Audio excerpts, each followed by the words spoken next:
안녕하세요. 데이스타입니다. 오늘은 층간소음이라는 주제를 가지고 왔어요. 우리가 층간소음을 겪을 때 되게 복합적인 감정과 생각이 일어날 거예요. 그 복합적인 생각과 감정을 마주하기 위해서 층간소음이라는 크나큰 숙제가 우리에게 주어졌습니다.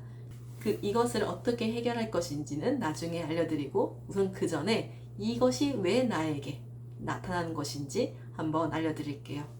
평화롭게 일상을 보내고 있는 우리에게는 층간소음은 갑자기 나타난 불청객이에요.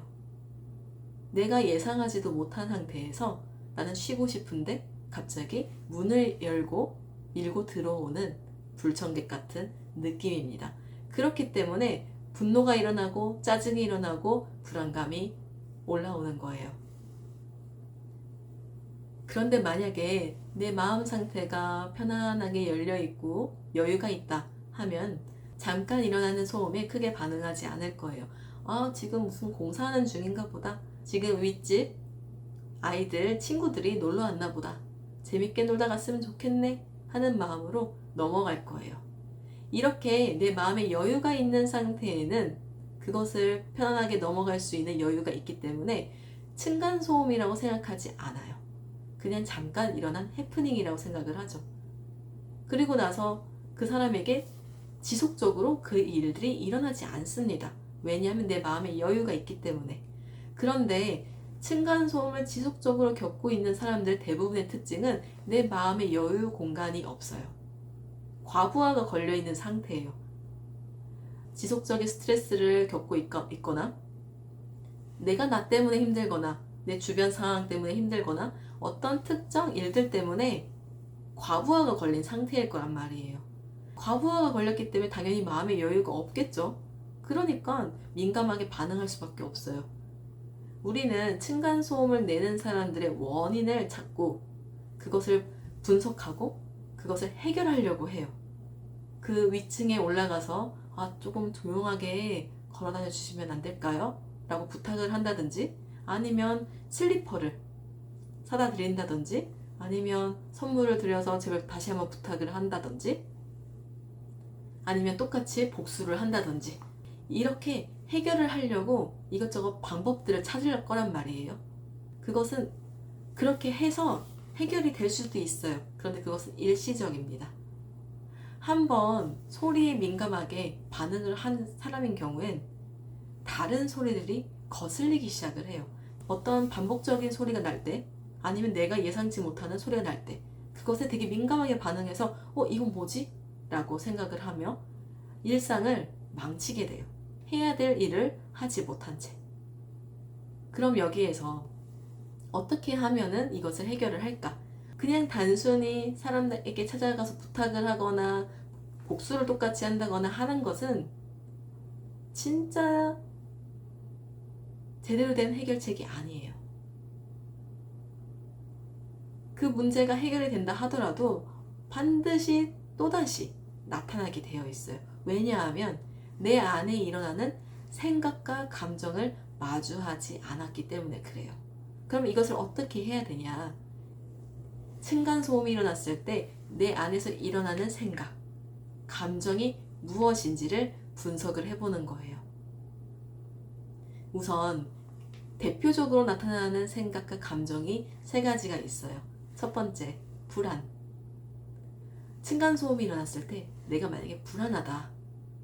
그러면 과거에 나의 생명을 위협을 받을 만한, 우리 가족이 분열이 일어날 만한 상황, 내가 버려질 수 있는 상황, 무언가 분리된 체험을 했던 경험이 있을 경우에 나의 생명을 위협을 받거든요. 과거 어린 시절부터 지금까지 불안했던 경험들이 있을 거예요. 그리고 그 불안했던 경험들을 마주하지 않고 살펴보지 않고 그냥 잊고 넘어갔을 거예요. 근데 불안한 감정이 일어났다. 그것은 과거에 이어져 왔던 너의 중독된 불안을 이제는 마주해봐 라는 신호로 삼으시면 돼요. 우리가 불안을 느끼는 이유가요. 나의 생명을 위협을 받아서 표면적으로는 이렇게 생각하지 않는데요. 무의식 안에서는 이렇게 생각합니다. 내 생명이 위협받고 있어. 동의하지 않으실 수 있어요. 나는 그런 거 없는데 내가 무슨 그 소리 가지고 무슨 생명을 위협을 받아. 말도 안 돼. 인간은 예측하지 못하는 것에 대한 공포와 불안감을 되게 크게 느껴요. 그래서 알아야지 직성이 풀리는 사람들이 있어요. 우리가 공포 영화를 봤을 때 어떤 특정 이상한 소리가 난다. 그러면은 제일 먼저 죽는 사람들이 누구예요? 그것에 대한 궁금함을 놓지 않고 그것을 확인하려 가는 사람들이 제일 먼저 죽잖아요. 그것처럼 우리는 어떤 특정 이상한 소리가 나면 그 원인이 무엇인지를 찾으려고 움직이고 있어요. 예를 들어서 주방에서 틱틱틱틱 거리는 소리가 난다. 소리에 대해서 민감하게 반응하지 않는 사람들은 그냥 잠에 들 거예요. 그런데 소리에 민감하게 반응하는 사람들은 불안감이 어느 정도 있기 때문에 그 소리를 확인해야지만 편안하게 잠이 들 수가 있어요. 내가 만약에 그런 사람이다 하면 과거에 있었던 불안했던 경험들을 찾아볼 필요가 있어요. 예를 들어 갑자기 엄마가 부부싸움을 하고 집을 나갔던 경험. 내가 예측하지 못했던 일들이 벌어지죠. 내가 예측하지 못했던 경험이 있었을 거예요. 뭐 예를 들어 만났던 사람이 갑자기 잠수 이별을 했다거나 내가 예측하지 못했던 경험이죠. 나의 불안감을 자극을 해요. 내가 알지 못하는 상황, 예를 들어 내가 만났던 사람이 바람을 피고 있었던 것을 알게 되었을 때 내가 전혀 알지 못했던, 예측하지 못했던 일들이었죠. 어떤 특정 불안함을 자극하는 사건들이 있었을 거예요. 그 사건들을 찾아보고 분석해 봐야 돼요. 그리고 그것을 내가 어떻게 생각하고 어떤 감정을 느끼는지 다시 한번 확인해 봐야 돼요. 부모님이 싸우고 갑자기 엄마가 집을 나가 버렸다. 이것을 예시로 든다면 우리 엄마는 나에게 하나뿐인 존재예요. 우리 엄마는 나를 지켜주는 존재예요. 근데 나를 지켜주는 존재가 나를 두고 가버렸어요. 그럼 나는 어떡하지? 앞으로 나는 어떻게 살지? 나는 이제 앞으로 혼자인 건가? 라고 두려움에 떨고 있는 아이가 있었을 거란 말이에요. 그 아이와 소통을 하는 거예요. 아이야, 그때 엄마도 어쩔 수 없었어.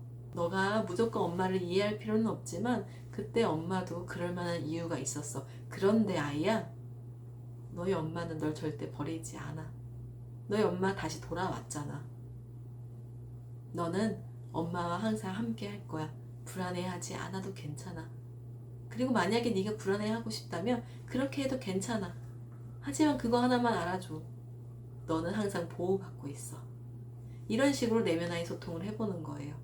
이런 내면와의 소통을 하다 보면 내가 기억하지 못했던 과거에 불안했던 상처들이 스멀스멀 올라오게 될 거예요. 그럼 그럴 때마다 불안한 아이와 소통을 하시면 됩니다. 내가 불안함을 느꼈던 사건들, 그것을 떠올렸을 때 어떤 감정을 느꼈는지 한번 찾아보기. 과거에 아빠가 엄마를 때렸던 경험, 그것을 보고서는 불안함도 느꼈지만 분노도 일어났다. 어떻게 아빠가 엄마한테 그럴 수가 있지? 하는 분노가 올라왔다. 그럼 나는 그 분노와 관련되었던 사건들을 찾아봐야 됩니다. 하나의 불안이 불안으로 끝나는 게 아니에요. 불안한 사건을 떠올렸을 때 그 불안과 연관되어 있는 감정들이 실타래로 엉켜서 있을 거예요. 엉켜 있는 실타래를 풀려면 그 감정들을 하나하나 마주하고 살펴보고 소통하는 시간을 가져야 돼요.